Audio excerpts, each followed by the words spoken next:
Hello दोस्तों, आप लोग तो महाभारत के बारे में जानते होंगे। हिडिंबा पांडव कुल की सबसे पहले बनने वाली वधू बनी थी।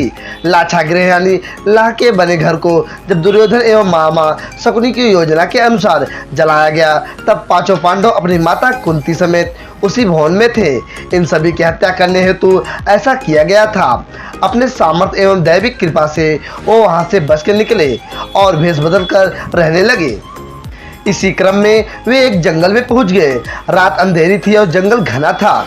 जमीन पर बड़े बड़े झाड़ उगे थे, जिसके कारण चलना मुश्किल हो गया था। तब धर्मराज युधिष्ठिर ने भीम से उन सभी को ले जाने का अनुरोध किया। भीम ने अपने शक्ति का परिचय देते हुए अपनी माता सहित अपने चारों भाइयों को उठाकर चलना प्रारंभ किया। हिडिंब के राज्य में पांडव पुत्र जब वे वन में ऐसे स्थान पर पहुंच गए जहां धरती समतल और कोमल घासों से ढकी थी, तब वहां भीम ने सबको धरती पर उतारा और सब भाइयों ने मिलकर सोने के लिए व्यवस्था किया। पांचों भाई बारी बारी जगकर अपने सोते हुए परिवार की रक्षा करते थे। इस बार भीम की बारी थी। वह जंगल अपने वृक्ष चट्टानों सहित काली शक्तियों के प्रभाव के कारण मायावी था तथा एक शक्तिशाली एवं मायावी राक्षस हिडिंब का राज्य था। जंगल में आने वाले कोई भी मानव इस मायावी स्थान से निकल नहीं पाता था, अपितु राक्षसों का आहार बन जाता था। इन राक्षसों की घ्राण शक्ति यानी सूंघने की शक्ति बड़ी तेज थी। जंगल में मानव के प्रवेश को वे लोग तुरंत भांप लेते थे। दोस्तों, अब हम आपको बताएंगे भीम पर हिडिंबा का मोहित होना। जब राक्षस राज हिडिंब को इन मनुष्यों के आने का पता चला तो वह मानव मांस खाने के लिए लालायित हो उठे। उसने अपनी बहन हिडिंबा को उन मनुष्यों को उसके सामने प्रस्तुत करने का आदेश दिया। हिडिंबा पांडवों के समीप जा पहुंची। भीम को देख हिडिंबा मोहित हो गई।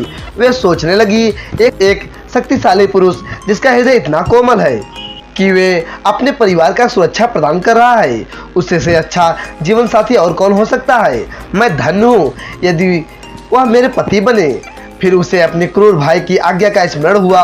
देवी हिडिंबा ने अपनी मायावी शक्ति से स्वयं को एक सुंदर युवती में बदल लिया और भीम के पास गई। पहले जंगल में भटकी हुई युवती के भ्रांति अनेक प्रकार की बातें कही। फिर जब भीम ने उन्हें अक्षर देने की बात कही तब वो वहीं पर बैठ गई। भीम को सच बताना, हालांकि आराम कर रहे अर्जुन एवं युधिष्ठिर को देवी हिडिंबा पर धीरे धीरे संदेह भी होने लगा था, परंतु उन्होंने सुरक्षा को ध्यान में रखते हुए सोए रहने का स्वांग किया। आसपास क्या हो रहा है इस पर चुपचाप ध्यान दे रहे थे।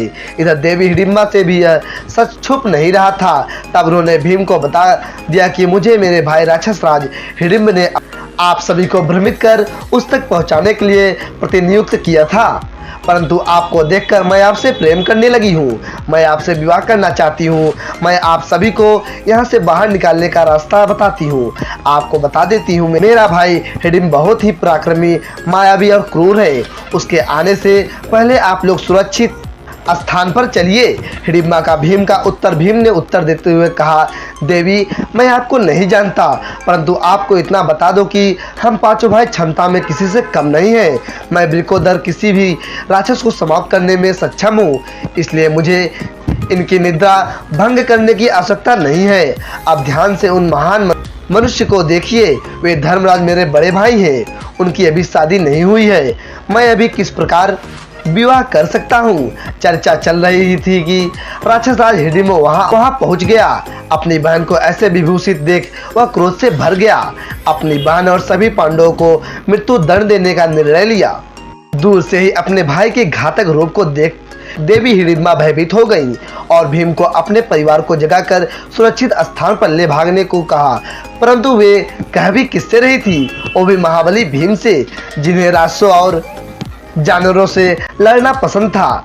राक्षस हिडिंब का वध भीम ने हिडिंबा से कहा, यह याचना अनुचित है। मैं पीठ दिखाकर भागने वालों में से नहीं, ना ही ऐसे राक्षसों की उदंडता के लिए अपने परिवार की निद्रा भंग करूंगा। युधिष्ठिर एवं अर्जुन सतर्क हो सब सुन रहे थे, परंतु सोए मनुष्य के भांति स्थिर थे। भीम ने क्षण भर में हिडिंब को पकड़कर घसीटते हुए दूर स्थान पर ले गए। यह देख युधिष्ठिर एवं अर्जुन उठने का स्वांग करने लगे। उन्हें जागता देख हिडिंबा ने विनम्रता से पांडवों को सब बताया। बाकी सब हिडिंबा की बात सुन रहे थे, परंतु युधिष्ठिर एवं अर्जुन का पूरा ध्यान भीम पर था। अर्जुन ने भीम से चिल्लाकर कहा, भ्राता भीम, इस राक्षस का वध अति शीघ्र कर दीजिए। यह सुन भीम ने एक घातक प्रहार से हिडिंब की पीठ के टुकड़े टुकड़े कर दिए।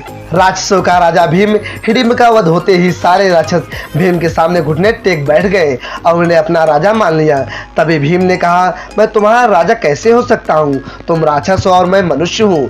तब उनके मंत्री ने कहा, हे राजन, हमारे यहाँ यह परंपरा है कि जो हमारे राजा को मारता है वही अगला राजा बनता है। एक शक्तिशाली राजा ही अपने प्रजा को सुरक्षा प्रदान कर सकता है। और प्रभु, आप तो राक्षस राज हिडिंब से भी अत्यधिक शक्तिशाली हैं। यह सुनकर भीम ने कहा, परंतु मैं आपका राजा नहीं बन सकता। तब फिर से हाथ जोड़कर उनके मंत्री ने कहा, राजन, ऐसा न कहे, बिना राजा के प्रजा अनाथ हो जाती है, जंगल राज हो जाता है। इन सब बातों को सुनकर धर्मराज युधिष्ठिर ने विचार करने हेतु समय मांगा। शादी के लिए हिडिंबा द्वारा कुंती से निवेदन। तभी वहां देवी हिडिंबा आकर पांडुपुत्र भीम से कहती हैं, हे राजन, कृपया करें, मेरे प्रेम को स्वीकार करें, मुझे अपनी पत्नी बनाने का सौभाग्य दें।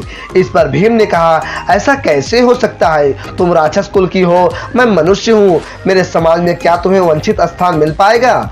तब देवी हिडिंबा ने कहा, मुझे आपके समाज की स्वीकृति की इच्छा नहीं है, अपितु आपके स्वीकृति की इच्छा है। आप यहाँ का राजा बने, मुझसे विवाह कर 1 वर्ष तक मेरे साथ रहें। जब मुझे पुत्र रत्न की प्राप्ति हो जाए, आप यहाँ से प्रस्थान कर सकते हैं। हम मायावी जाति हैं। मेरा पुत्र जन्म के कुछ समय बाद ही युवावस्था को प्राप्त हो जाएगा, तब आप यहाँ से प्रस्थान कर सकते हैं। मैं आपको नहीं रोकूंगी। मेरे पुत्र के रूप में इस कबीले को उसका राजा मिल जाएगा। फिर रोते हुए माता कुंती के चरणों में गिरकर कहा, माता, एक स्त्री के प्रेम की पीड़ा तो आप ही समझ सकती हैं। मुझे अपनी पुत्र वधू स्वीकार कर लीजिए माता।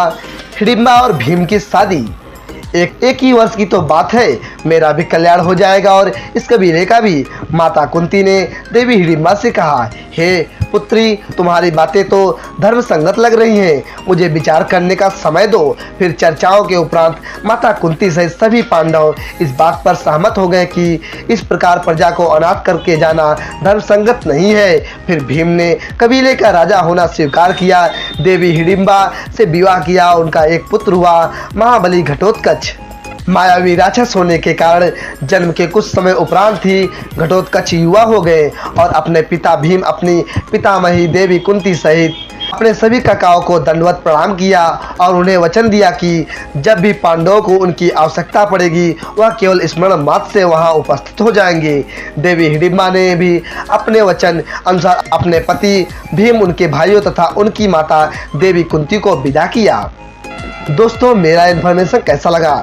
ऐसे ही और धार्मिक कथाओं के लिए हमारे चैनल को सब्सक्राइब कर दीजिए और वीडियो को लाइक कर दीजिए। मिलते हैं किसी नेक्स्ट वीडियो में, तब तक के लिए जय हिंद, जय भारत।